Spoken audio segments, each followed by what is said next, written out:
우리 오늘 날 향한 사랑이라고 하는 말씀의 제목으로 함께 말씀의 은혜를 나누도록 하겠습니다. 네, 우리 누가복음 말씀 함께 읽었었죠. 우리 덧붙여서 여러분들 오늘 본문의 말씀은 아니지만 함께 기억하였으면 하는 말씀 제가 좀 읽어드리도록 하겠습니다. 먼저는 요한복음 10장 10절이에요. 개역개정 성경으로 잘 읽어드리겠습니다. 도둑이 오는 것은 도둑질하고 죽이고 멸망시키려는 것뿐이요 내가 온 것은 양으로 생명을 얻게 하고 더 풍성히 얻게 하려는 것이다. 여러분 또한 디모데후서 3장 16절 17절을 읽어드리도록 하겠습니다. 모든 성경은 하나님의 감동으로 된 것으로 교훈과 책망과 바르게 함과 의로 교육하기에 유익하니 이는 하나님의 사람으로 온전하게 하며 모든 선한 일을 행할 능력을 갖추게 하려 함이라. 아멘. 자, 여러분 오늘 누가복음과 요한복음 그 다음에 디모데후서 말씀까지를 제가 한번 읽어드렸습니다. 오늘 우리에게 주시려고 하시는 하나님의 메시지는 무엇이냐면 다름 아닌 오늘 말씀의 제목이기도 한 날 향한 주님의 사랑이에요. 여러분 혹시 영화 매트릭스 아십니까? 저는 매트릭스 영화를 어렸을 때부터 봤는데요. 너무너무 좋아해서 특히 1, 2, 3까지 이렇게 나왔는데 1을 가장 좋아했었어요. 자, 영화 매트릭스에서 정말 기독교적인 메시지들이 많이 나오고요. 또 그 안에서 하나님의 그 사랑과 은혜를 속속 발견할 수 있음을 여러분들이 기억해 주시고요. 꼭 영화를 한 번쯤 보셨으면 좋겠어요. 그리고 그 안에서 기독교적인 메시지들을 통해서 여러분들이 하나님 주시는 그 은혜들을 누릴 수 있으면 좋겠습니다. 이 영화 매트릭스에 보면은요, 이런 내용이 나오죠. 한 해커 출신의 회사원이 알 수 없는 정부 사람들에게 쫓기게 돼요. 그리고 그 와중에 이제 해커 모피어스라고 하는 이름의 한 남자를 만나게 되는데요. 그가 소위 말해서 빨간 약과 파란 약을 주면서 파란 약을 먹으면 지금 같은 평범한 삶을 살아갈 수 있다라고 말하고 있고요. 빨간 약을 먹으면 진실을 알게 될 것이다 라고 이야기하는 장면이 나와요.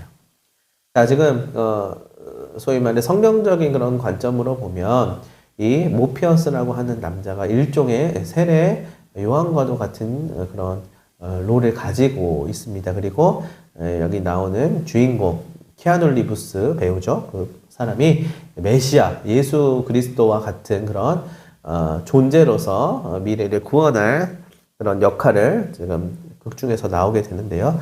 지금 이 두 사람이 만난 거예요. 그래서 대화를 하면서 이 모피어스가 이 키아누 리브스라고 하는 극중 이름이 스티븐인가요? 스티븐가 될 거예요. 아무튼 만나서 이 두 가지의 선택의 기로에서 빨간 약과 파란 약을 제시하게 된다는 것이에요. 한 약을 먹으면 기존의 삶을 그대로 살아가고 대신 진실과 마주하기는 싫을지 모르겠지만 꼭 알아야 할 이 삶의 배후에 있는 이야기들을 알게 되고 그렇지 않다면은 기존의 삶을 살아가면서 그것을 모르게 되고 또 다른 약을 먹으면은 이 진실들을 알게 돼 삶의 변화가 확연하게 일어날 것이다 이렇게 얘기하는 것이에요. 자, 주인공은 결국에는 진실을 아는 그런 선택 빨간 약을 먹게 됩니다. 별 문제 없는 안락하고 평범한 삶을 뒤로 하고요. 그는 진실을 알고 싶었기 때문에 그렇게 선택을 하였어요. 그리고 이렇게 시작된 진실의 삶은 그동안 보지 못했었던 것들을 알게 해주었고요. 또 끊임없이 진실을 방해하려고 하는 자들과의 싸움을 이어가게 되었습니다. 이 진실을 또한 지켜가야 함을 알게 된 것이죠. 진실을 방해하는 자들이 나와요. 극 중에서 많은 그런 요원들이라고 거기서 스미스 요원을 비롯한 요원들이 나오는데 싸워서 방어해야 되는 이 진실을 끝까지 지켜나가야 하는 이야기들이 나옵니다. 자, 여러분 영화 속에 결국 이 스티브라고 하는 사람은 네오라고 하는 일종의 메시아적인 역할이에요. 남자로서 변모하게 돼요. 이 남자는 이 진실을 추구하면서 어떠한 핍박과 역경이 와도 이 진실 앞에 서려고 애를 씁니다. 왜냐하면 아무리 나의 미래를 보장하고 나를 편안하게 할지라도 진실이라고 하는 것이 없다면 그저 껍데기만 남은 삶이었기 때문입니다. 우리는 이 영화의 한 장면을 통하여서 진실의 중요성을 깨달을 수가 있어요. 빨간 약을 먹었을 때 진실을 아는 자라는 정체성이 생기고 이제는 같은 시간을 살더라도 진실을 아는 자로서의 삶을 살아가게 된다는 것이에요. 아니야. 그 진실은 사실 몰라도 돼. 아는 자들은 오히려 더한 핍박을 주잖아. 라고 유혹하는 방해 세력이 그를 막아서도요. 결코 무너지지 않고 그 진실을 포기하지 않아요. 때로는 포기하고 싶죠. 때로는 다시 예전의 삶으로 돌아가고 싶지만 끝까지 함께하는 동역자들과 함께 힘을 합쳐서 진실의 길을 걸어가는 장면들을 우리는 이 매트릭스 영화에서 발견할 수 있어요. 자, 여러분 만약에요. 제가 여러분들에게 이 두 가지 약을 내밀면서 하나를 선택하라고 하면 여러분은 어떠한 것을 선택하시겠습니까? 세상 속에서 세상의 방법들을 모두 취하여서 진실을 알지 못하는 자로 살아가시겠습니까? 그렇지 않으면 세상 속에서 진리를 알며 진리의 방법으로 살아가는 자로 사시겠습니까? 여러분, 저는 이 영화로 비유를 들었지만은요, 사실 우리가 살아가는 이 삶이라고 하는 것, 그리고 믿음의 여정이 어쩌면 이러한 결단을 요구하는 것이 아닐까라는 생각을 하게 됩니다. 진리를 아는 자로 살 것인가? 진리를 외면한 자로 살 것인가의 문제이죠. 자, 오늘 우리는 진리 되시는 예수 그리스도께서 우리를 위해서 이 땅에 오셔서 하나님의 나라가 이곳에 임하였다는 선포를 듣게 되었습니다. 그리고 우리를 하나님 나라의 백성으로 삼으셨다고 이야기하죠. 그 백성에게 이렇게 말합니다. 오늘 본문 말씀인데요. 다시 한번 우리 같이 읽겠습니다. 시작. 주님의 영이 내 위에 계시네. 나에게 기름을 부어주셨기 때문이네. 가난한 사람들에게 좋은 소식을 알리도록 하심이네. 주님이 나를 보내셨네. 사로잡힌 사람들에게는 해방을, 앞 못 보는 사람들에게는 다시 보게 되며 선포하도록 하심이네. 짓눌린 사람들을 해방시켜 보내도록 하심이네. 주님이 은혜로 받아주시는 해를 선포하도록 하심이네. 아멘. 하나님의 나라는 가난한 자에게 복음이 전파되고 포로된 자가 자유케 되며 눈먼 자가 다시 보게 되는 것이다 라고 명확하게 얘기하고 있어요. 또한 억압받고 눌린 자가 자유를 얻어 주의 은혜의 해를 전파하게 함이라. 전파하게 되는 것이다 이야기하고 있죠. 우리 함께 이러한 하나님의 나라에 살지 않겠니? 요청하고 계시는 것입니다. 여러분, 하나님의 나라의 백성들은 그분으로부터의 생명력을 얻게 돼요. 어떠한 고난이 와도 그래서 이겨낼 수가 있습니다. 왜냐하면 생명을 공급해 주시는 분이 우리 가운데 함께하고 계시기 때문입니다. 그래서 하나님의 나라에 산다는 것은 다름 아닌 좋은 소식, 곧 복음입니다. 그리고 이 복음은 참 하나님과 그 아들 예수 그리스도를 믿고 아는 삶이라고 이야기하죠. 여러분은 이 예수 그리스도를 혹시 만나보셨습니까? 그분으로부터 오는 생명력을 공급받으셨습니까? 여러분, 저는요, 모태신앙이었어요. 어릴 적부터 교회에서 거의 살다시피 했고요. 교회가 곧 내 집이자 놀이터였거든요. 그러나 어느 정도 나이가 먹었을 때 교회라는 곳이 다가 아님을 알게 되었어요. 교회가 내 인생을 책임져 주지는 않잖아 라는 생각을 하게 되죠. 맞아요. 우리가 착각하고 오해하는 부분이 있어요. 우리를 정말 책임져 주시는 분은 교회와 기독교가 아니라 바로 예수님이라는 것이에요. 우리가 착각하기를 그렇게 열심을 다해서 교회를 다니고 예배를 다니고 또한 기독교라고 하는 것을 내가 많이 홍보하러 다니고 전도하면은 나를 지켜줄 것처럼 생각할지도 모르겠어요. 여러분, 그게 나를 안 지켜주는 것은 아닙니다. 그러나 그 안에 계신 예수 그리스도를 향한 그 믿음, 그 예수를 믿는 그 믿음, 또한 예수가 나와 함께 하시는 그 귀한 여정과 동행이 나를 지켜주고 나를 선하게 인도한다는 사실을 여러분 우리는 기억해야만 할 것이에요. 우리를 정말 책임져 주시는 분은 예수님이십니다. 예수님께서 우리의 삶을 변화시켜 주시고요. 선하게 인도해 주십니다. 그런데 그 예수님을 알기 위하여서, 만나기 위하여서 우리는 이 교회라고 하는 공동체가 필요한 것이에요. 저는 여러분들처럼 그러한 삶의 여정 속에서 어떠한 찰나의 순간에 이 마음 가운데 신앙이라고 하는 것이 갑자기 제 마음 속에서 저를 지배하게 되는 경험을 한 적이 있습니다. 저라고 뭐 특별하게 학교에서, 신학교에서 배우고 또 어떤 자격증을 따서 이렇게 말씀을 전하는 목사가 된 것은 아니에요. 여러분들과 똑같은 과정 속에서 예수 그리스도를 먼저 사랑하게 되고 알게 되고 또한 그 예수 그리스도의 복음이 어떠한 것인지 점점 더 하나님께서 여건을 허락하여 주셔서 풍성하게 경험하게 되었던 것입니다. 그러다가 제가 처음 예수를 만났었던 그 경험, 이것이 너무나도 중요하다는 사실을 알게 됐어요. 그러니까 나의 여정과 상황 속에서도 그때의 시기의 시간 속에서 예수 그리스도의 그 복음의 은혜가 딱 내게 다가오게 되었던 것. 그것이 시간이 많이 흐르고 지났을 때, 그분은 내가 알던 초보적인 물론 초보의 신앙부터 성장해 가는 건 맞지만 그저 그런 모습이지 지금은 더 고상한 예수를 믿는 거야. 이러고 이러지 않아요. 내가 알던 그분, 내가 만났던 그분이 지금 내가 섬기고 살아가는 바로 그분이다라는 사실. 물론 더 많은 것을 알게 되고 풍성하게 그분을 누리는 건 맞지만 다른 분으로서 전환되거나 바뀌는 것이 아니에요. 내가 알던 사랑하던 나를 만나주시고 나를 사랑한다 이야기하셨던 그분이 바로 내가 섬기고 앞으로도 계속 의지해야 할 그분이라는 사실, 여러분 이것이 너무나도 우리에게 중요하다는 것을 여러분 기억하셔야만 할 것입니다. 주님께서 저에게 처음으로 예수 그리스도를 인격적으로 만나주시고 저를 경험하도록 하셨어요. 교회에서 믿는 예수님이 아니라 나의 주님이심을 고백하게 하셨던 것이죠. 주님께서 나에게 찾아오셔서 나를 사랑하시며 나의 마음을 아시고 상한 마음을 치유해 주신다는 것, 여러분 알게 해주신 것, 그것이 여러분들에게 있어서의 신앙의 출발이 되는 것이고요. 신앙의 또한 핵심이 되는 것입니다. 여러분 그 사실을 꼭 기억하시기를 바라요. 그리고 나를 통하여서 하나님의 일을 행하시게 한다는 것, 나를 통하여서 하나님의 일을 행하실 것을 여러분 기억하시기 바라요. 그것을 알려주실 것입니다. 주님의 자녀이자 하나님 나라의 백성이 되었음을 스스로 인정하고 그렇게 살아가기로 결단하도록 하여 주시는 것이죠. 자, 모든 성경의 공통적이고 핵심적인 메시지는 다름 아닌 하나님의 아들 예수 그리스도 안에 나타난 구원이거든요. 이는 다시 하나님의 나라라는 말로 나타낼 수 있어요. 하나님의 나라는 무엇인가요? 바로 하나님의 구원을 나타냅니다. 곧 하나님 나라, 하나님의 구원을 전하는 핵심, 우리 예수 그리스도이시죠. 하나님의 아들 그리스도 예수는 자신 안에 나타난 하나님의 나라를 선포하셨습니다. 예수님께서 갈릴리 사역을 시작하면서 가장 먼저 하신 말씀은 다름 아닌 하나님 나라. 그것을 제자들이 처음 듣고 경험하고 죽을 때까지 그것을 누리고 전할 수 있었던 것이에요.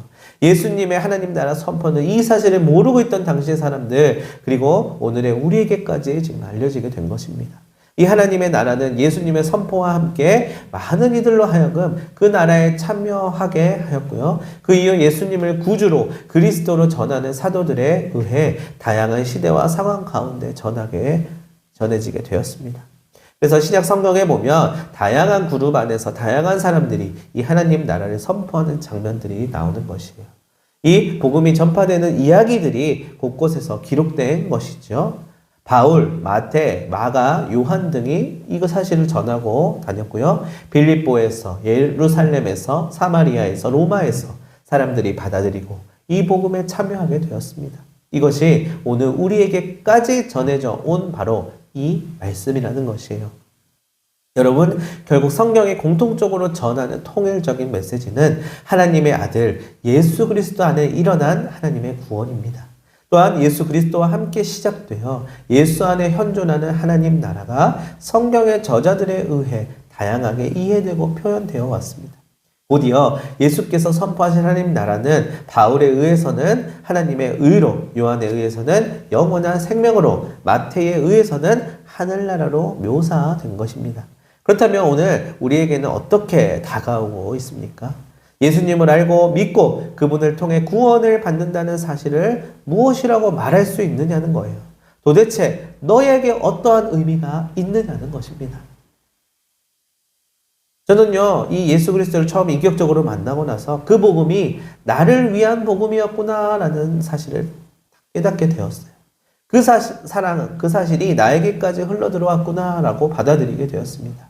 왜냐하면 정말 나를 살리는 생명이 있었기 때문이에요. 산소가 있었을까요? 제세동기 심장 충격기가 있었을까요? 돈이 막 들어 있었을까요? 아니요.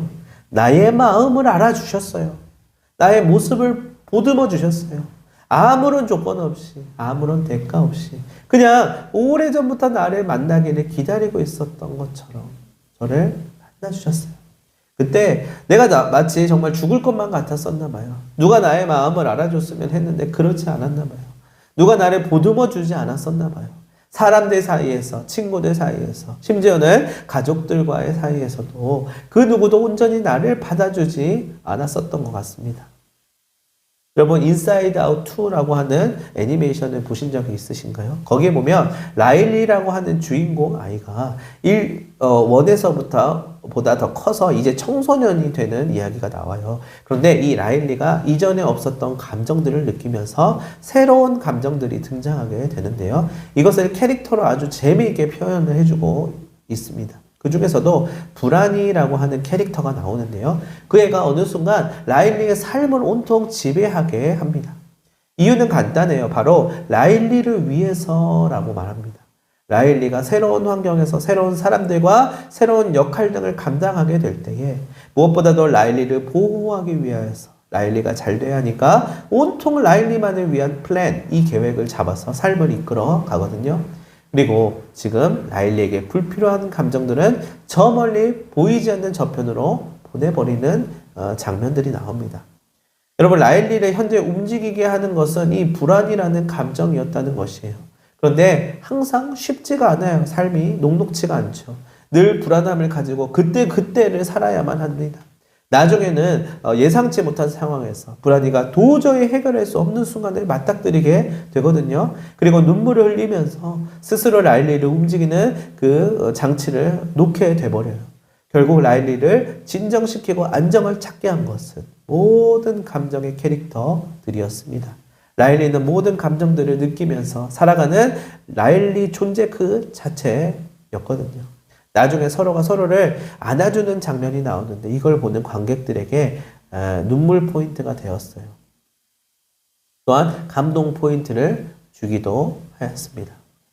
여러분 꼭 이 인사이드 아웃 1도 보시기를 바라고 2도 보시기를 바라요. 저는요 이 불안이를 보면서 참 많은 공감을 하게 되었어요. 저에게 있어서도 돌아보면 늘 불안의 연속이었거든요. 어려웠던 가정 환경 속에서 어떻게든 버텨내고 이겨내야 하는 부담감들을 스스로 жил머지면서 살아가야만 했습니다. 자, 나도 다른 애들처럼 공부하고 취미생활하고 같이 놀러 다니고 싶죠. 왜 항상 나는 그러나 이 환경이랑 싸워야만 하지? 라는 생각을 하였어요. 가만히 있어도 왜 힘이 드는 거지? 나도 놀고 싶은데 그게 이렇게도 사치인 걸까? 어쩔 수가 없죠. 이겨내야 돼, 잘해내야 돼, 이 자리를 벗어나야 해 라고 하면서 얼마나 자책하고 또한 채찍질을 하면서 독하게 몰아세웠는지 모릅니다. 자, 불쌍하다.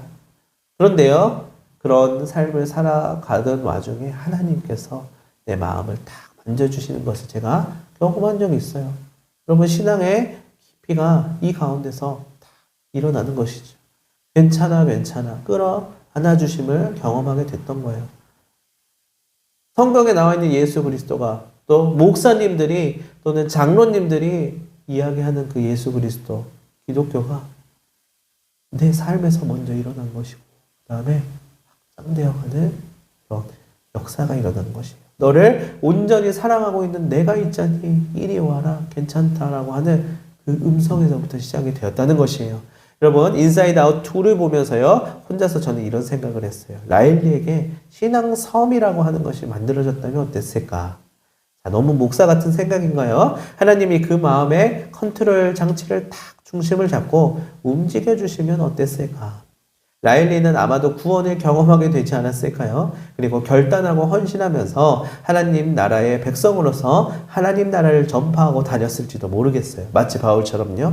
자, 어쨌든 애니메이션에서는 다루진 못했지만 라일리를 살아가게 하는 원동력이 나를 만드신 하나님이심을 믿게 된다면 그 모든 감정들을 잊게 하시고 서로 관계하게 하시는 분이 우리 하나님이심을 알게 된다면 앞으로 라일리는 어떤 삶을 살게 될까요? 아마도 인사이드 아웃 3 정도 되면 다루지 않을까라는 생각도 해봐요. 자, 아무튼 성경 속에 나오는 베드로, 요한, 막달라, 마리아, 바울, 디모데 이런 사람들이 주님을 만나고 인생이 변화한 사람들이었잖아요. 그 사람은 생명을 얻은 사람들이었습니다. 그리고 저 또한, 그리고 여러분 또한 그러하다는 것이에요. 그래서 지금의 이 길을 걸어가고 있는 것이고요. 이 현재를 살아가고 있는 것입니다. 오늘 여러분들이 이곳에서 또한 이 예배를 드리고 있는 건 우연이 아니에요. 하나님의 플랜이 있었습니다. 여러분, 나의 향한 사랑, 그것이 있었던 것이에요. 하나님이 여러분들을 향한 계획 또는 사랑이 있으시대요. 나에게 찾아오셔서 나를 일으키셔서 살아나게 살리게 하신다는 것이에요. 비로소 진리를 깨닫게 하시고 진실을 알게 하신다고 말씀하셔요.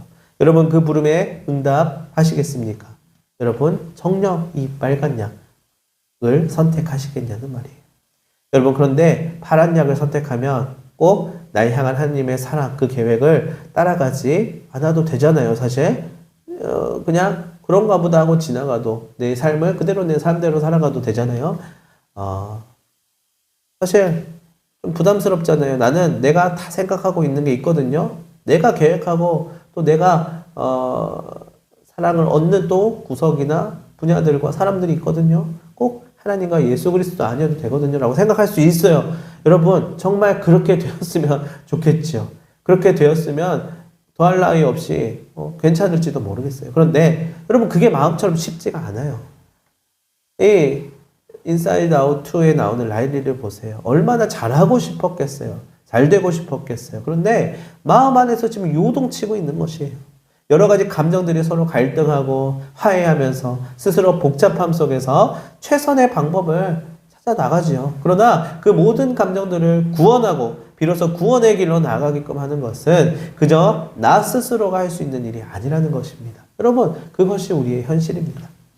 하나님께서 그분의 계획, 그분의 사랑의 의지 또한 결단이 있으시다는 것입니다. 그리고 나를 그 길로 인도하시면서 생명을 살리고 구원을 허락하시는 것이에요.